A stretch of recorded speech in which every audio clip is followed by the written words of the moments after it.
Hello and welcome to Fast and Factual on Firstpost, where we get you the top 50 stories from around the world. I'm Alison LaGrange, coming to you live from Durban, South Africa. Let's begin. Now we start with the latest updates from the race to the White House. With only one day until Election Day, Republican presidential candidate Donald Trump complained about the gaps in the bulletproof glass surrounding him. Recalling his previous assassination attempts, he said he wouldn't mind if someone shot through fake news to get him. He was referring to journalists and media houses in his comments. He said this while holding a rally in the swing state of Pennsylvania. Meanwhile, in another rally in the state of Georgia, Donald Trump vowed to pursue the death penalty for undocumented immigrants who kill any American. He said, and I quote, "The United States is now an occupied country. There are thousands of people all over our towns and cities." Trump also accused Vice President Kamala Harris of unleashing an army of gangs and criminal migrants on U.S. citizens. Speaking in Virginia, Donald Trump promised to save the U.S. economy. In a rally in the city of Salem, Trump had said that he ran for office to rescue the economy from obliteration. Trump slammed his opponent, Kamala Harris, calling her economic policies disastrous. He said, and I quote, "I stand before you today as the only candidate who can rescue our economy." Meanwhile, at a rally in the swing state of Pennsylvania, Donald Trump said that he regrets leaving the White House in 2021. Trump also added that the results of the election must be out on the same day of polls. And Trump lost to current President Joe Biden in the 2020 presidential race. Trump has refused to accept the results of the 2020 election and has denied that he lost the race. Meanwhile, Democratic presidential candidate Kamala Harris urged voters to not fall for Donald Trump's tactic on election fraud. She said this after Trump's remark for a declaration of result on the same day of voting. He has continued to claim that his 2020 loss to current President Joe Biden was the result of widespread fraud. Harris, meanwhile, maintained that she trusted the U.S. election system. And U.S. Vice President Kamala Harris has vowed to end the war in Gaza if she comes to power. She made this statement during her election rally in the state of Michigan. Harris called 2024 as a difficult and devastating period for the world. The Democratic candidate said that she will do everything to end the war in Gaza if she wins the election. And Democratic presidential nominee Kamala Harris has appealed to citizens to vote.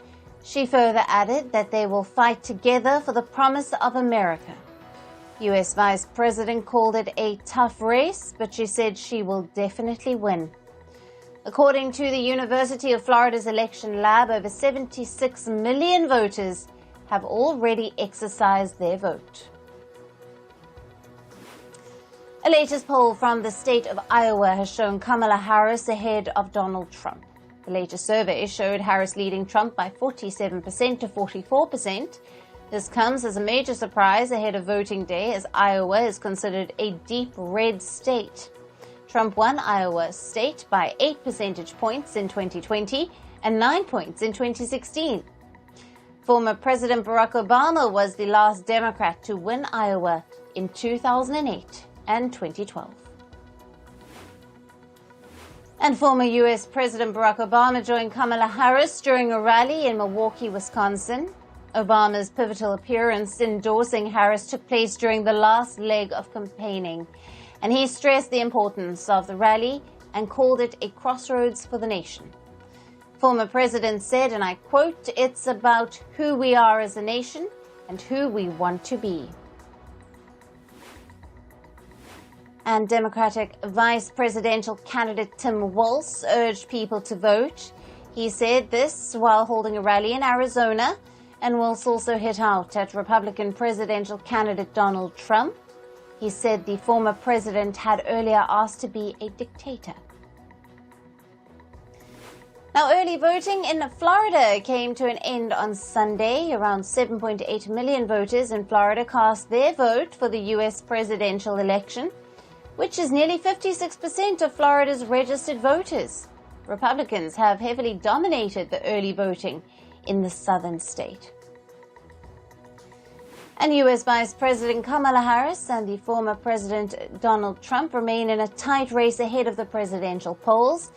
And both of the rivals are not leaving any stone unturned as they campaign in the country's 7 battleground states. As per early estimates, the two are having neck-and-neck competition in Michigan, Georgia, and Pennsylvania. However, Harris seems to be ahead in Nevada, North Carolina, and Wisconsin. And thousands of people marched for women's rights in Washington, D.C. Women from different cities traveled to the U.S. Capitol to rally in favor of legal abortion. Many were seen carrying signs supporting Democratic presidential nominee Kamala Harris. Vice President Harris has made abortion one of her main campaign promises. And Hungarian Prime Minister Viktor Orban has asked European leaders to rethink their support for Ukraine. That is, if Donald Trump wins the presidential election in the United States. Orban said that the continent will not be able to bear the burdens of the war alone. Trump has repeatedly claimed that he can quickly put an end to the Russia-Ukraine war. Orban said that if America becomes pro-peace, then Europe cannot remain pro-war. And security has been beefed up in Washington, D.C. ahead of the November 5th poll. Special security has been arranged outside the White House and the Vice President's official residence. Now, additional fencing is being done outside the White House, which already has barricades. Secret Service agents have also been guarding the presidential compound. And moving on to top stories from around the world. Khalistani extremists attacked 2 Hindu temples in Canada. Violent clashes were reported outside Hindu Sabha Temple in the Toronto suburbs in Brampton. The violence occurred amid a visit by Indian consulate officers to the temple. Meanwhile, violence by Khalistani extremists were reported at another Hindu temple in Surrey. The Canadian Prime Minister Justin Trudeau has condemned the violence. An Israeli military said it conducted a ground operation in Syria on the 3rd of November. The IDF said that they also nabbed a resident allegedly involved in Iranian networks. This is the first time that Israel reportedly carried out a ground raid in Syria since tensions erupted in West Asia last year. However, Israel has carried out multiple airstrikes in Syria, and these airstrikes supposedly targeted members of Hezbollah as well as Iranian officials. And Israel launched fresh strikes near southern Lebanon's Sidon last night. At least 3 people were reportedly killed in the strikes. The latest offensive coincided with Prime Minister Benjamin Netanyahu's visit to Israel's northern border. This came after Israeli military said that over 100 projectiles were launched from Lebanon on the 3rd of November. More than 90,000 children in Gaza received a second dose of the polio vaccine over the weekend. This came as a brief humanitarian pause was assured for Gaza City. The first round of vaccinations in September covered all of northern Gaza. The Israeli military has since launched an intensive offensive in the area that has crippled the already challenged health services in the Palestinian enclave. A female student stripped to her undergarments outside her university in Iran's capital of Tehran. According to reports, this was in protest against the country's strict hijab laws. The viral footage on social media showed the woman sitting outside a university in her undergarments. Rights groups Amnesty International said the woman had been violently arrested by Iranian authorities. And Spanish King Felipe VI and Queen Letizia were pelted with mud in the flood-hit Valencia region. The incident occurred on the 3rd of November in Paiporta town, the epicenter of last week's flash floods. The locals chanted "murderers" as the royal couple passed through the flood-hit town. At least 217 people have reportedly been killed due to floods in Spain. And in Moldova, incumbent pro-Western President Maya Sandu won the presidential election on Sunday. Now, Sandu defeated Alexander Stoyanoglu of the traditionally pro-Russian Socialist Party. With 98% of the votes counted, Sandu led with over 54% of the votes. The election was marred by allegations of Russian election interference, and Moscow has denied these allegations. And a major accident occurred in the Almora district of the Indian state of Uttarakhand. A bus fell into a 200-meter deep gorge, killing at least 36 people. Over 40 people were in the bus, and many are still feared to be trapped. Emergency personnel reached the accident site immediately to begin with the rescue operations. And Mount Loatobi Laki in eastern Indonesia erupted on Sunday. The violent eruption resulted in the death of at least 9 people. The volcano spewed explosive plumes of lava, volcanic ash, and rocks into the air. At least 7 villages were affected after the volcano erupted. The eruption also caused a widespread power outage in nearby villages. And in climate news, the Pakistani city of Lahore recorded its highest ever air quality index, AQI, at 1,900 over the weekend. Officials say that a thick blanket of smog enveloped the city. The government has issued safety advisories for residents to cope with the hazardous air conditions. A Pakistani lawmaker has accused India for the pollution. The minister blamed winds carrying pollutants from neighboring India are degrading Pakistan's air quality. Meanwhile, India's capital of New Delhi is choking amidst rising pollution levels. The air quality index score touched 373, which comes in the very poor category. Authorities are now handing out fines to pollutant-contributing vehicle owners and construction sites that are infringing pollution rules. And in Uganda's Palabek refugee settlement, a lightning strike has killed 13 children and 1 adult. As per authorities, 34 people were injured. The victims were attending a church service when the lightning struck the makeshift metal roof, and the settlement camp primarily houses refugees from South Sudan. And in Spain, the death toll from the devastating flood has climbed to 217. At least 60 have died in the municipality of Paiporta. The search for survivors and bodies is still on by authorities.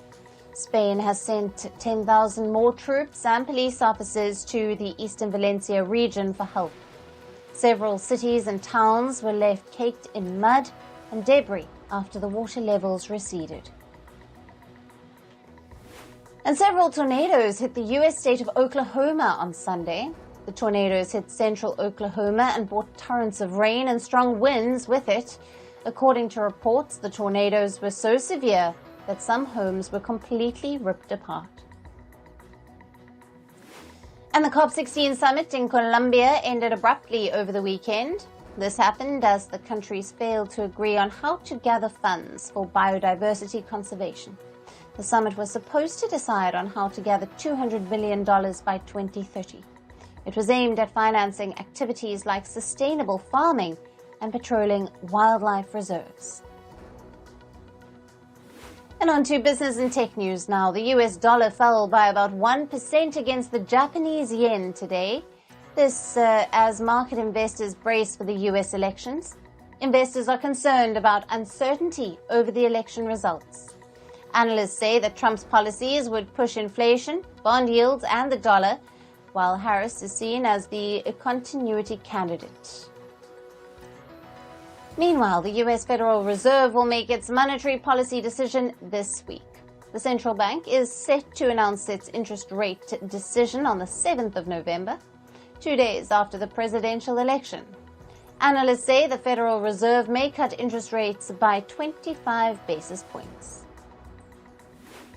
Meanwhile, US election jitters are also being felt in the Indian stock market. The Sensex and Nifty fell by over 1.5% today. Sensex was trading down at 78.365, while the Nifty was at 23.876. And analysts say that negative global cues have concerned investors in India. And India's Reserve Bank is ready to defend its currency, the rupee, during the US elections. Reports say the Indian Central Bank is ready to use its large foreign exchange reserves for this purpose. US election uncertainty is expected to push foreign investment funds out of India. The move might put pressure on the rupee, which has touched a new low against the US dollar. It is currently trading at around 84 rupees per dollar. And OPEC Plus has reportedly agreed to delay a production increase scheduled for next month. The group includes oil-producing nations, including Russia. It was scheduled to raise its oil output by 180,000 barrels per day from December. Weak demand from China and rising oil supply were attributed to the delay. Following the decision, oil prices fell by over 1.5% to over $74 per barrel. And Oliver Blume, the CEO of German car maker Volkswagen, has opened up about the firm's cost-cutting measures. The firm's union last week said that Volkswagen plans to shut down 3 factories in Germany. Volkswagen CEO says the cost-cutting program is unavoidable. Blume noted that the move aims to remedy decades of structural problems. And Japanese automakers Mitsubishi and Nissan have reportedly partnered for a joint venture. It will be used to provide services related to self-driving cars and electric car batteries. The new firm under the joint venture is expected to be launched by March of 2025. It will be equally owned by Mitsubishi and Nissan. An American investment firm, Blackstone, is reportedly in talks to buy Retail Opportunity Investments Corp. The firm operates shopping centers on the U.S. West Coast, and reports say talks are in the early advanced stages and could be finalized in the coming weeks. Triartisan Capital Advisors, the operator of the American dining chain TGI Fridays, has filed for bankruptcy. The firm has been dealing with a prolonged financial challenges brought on by COVID-19. In September, the Triartisan Capital's planned merger deal with UK's Hostmore failed, and the firm operates 39 TGI Friday restaurants in the US. These restaurants will continue to operate. And the chip-making giant NVIDIA will replace rival Intel on the US stock market index Dow Jones Industrial Average. This comes as NVIDIA shares have surged over 181% this year. The chipmaker has gained on the optimism of artificial intelligence initiatives that its chips power. Meanwhile, Intel has been struggling due to lower demand. Its shares have declined by over 51% this year so far. And moving on to sports news, and we start with cricket. New Zealand beat India by 25 runs in the final test of the 3-match series. With this, the visitors completed an unprecedented 3-0 sweep against India. The win has kept New Zealand's hopes alive for the World Test Championship final in June of 2025. Meanwhile, the loss has dented India's chance of reaching the showpiece final. India next play the 5-match test series against Australia later this month. And veteran Indian wicketkeeper batter Wriddhiman Saha has announced his retirement. Now, Saha has said the ongoing Ranji Trophy season will be his last. The 40-year-old has played for India in 40 tests and 9 one-day international matches. In football, Tottenham Hotspur beat Aston Villa 4-1 in a Premier League match. Morgan Rogers scored the first goal for Aston Villa in the 32nd minute. After half-time, Tottenham unleashed their wrath. Brennan Johnson scored the first goal in the 49th minute to level the score 1-1. Then Tottenham striker Dominic Solanke, who fired 2 back-to-back goals in the 75th and 79th minute, and James Maddison found the back of the net just before the final whistle to cap off the Tottenham masterclass. And Barcelona beat Espanyol 3-1 in a La Liga clash. For Barca, the first goal was scored by Dani Olmo in 12 minutes of play. Now, Rafinha extended Barca's lead to 2-0, while Dani Olmo put the results beyond any doubt by adding a third for Barcelona. Espanyol's lone scorer was Javier Puado, who found the back of the net in the 63rd minute. And in Formula One, three-time world champion Max Verstappen won the Brazilian Grand Prix yesterday. Driving for Red Bull, Verstappen started from 17th place on the grid. Despite rain affecting the circuit, the Dutchman produced a spectacle on the racetrack.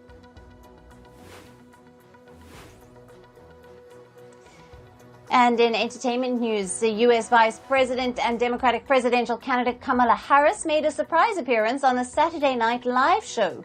During her time on the show, viewers kept chanting, "Keep Kamala and carry on Allah." Now, Harris aimed to generate buzz and appeal to a nationwide audience through the show.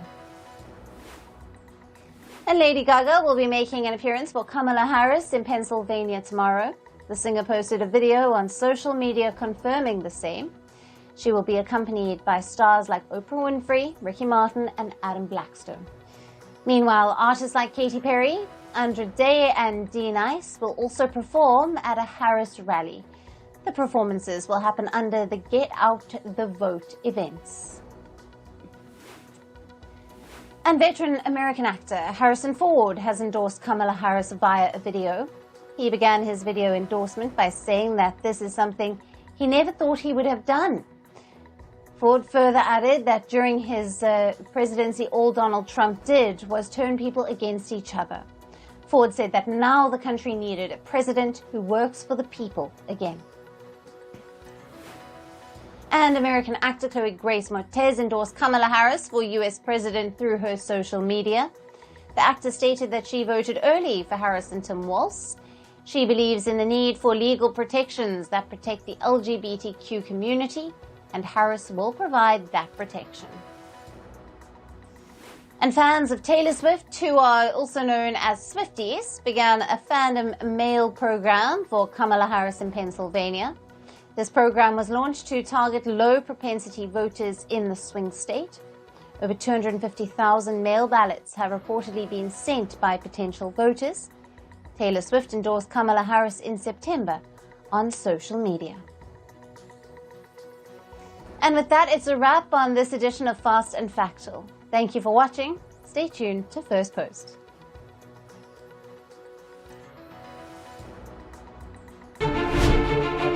Firstpost decodes the U.S. election, explains how America chooses its president, your primer on the race to the White House, everything you need to know about how America votes, and its global implications.